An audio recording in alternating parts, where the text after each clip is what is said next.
অবশেষে আবার আরামবাগ রামকৃষ্ণ সেতুর উপর দিয়ে বাস চলাচল শুরু হয়ে গেল।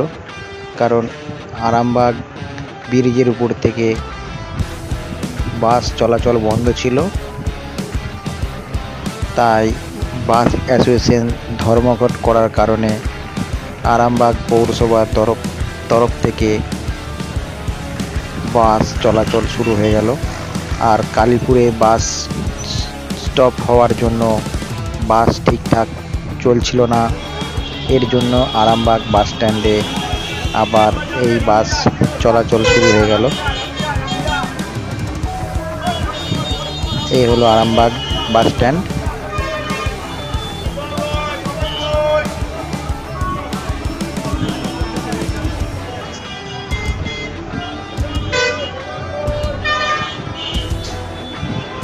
এইভাবে আমাদের আরামবাগ বাস স্ট্যান্ডে বাস চলাচল শুরু হলো।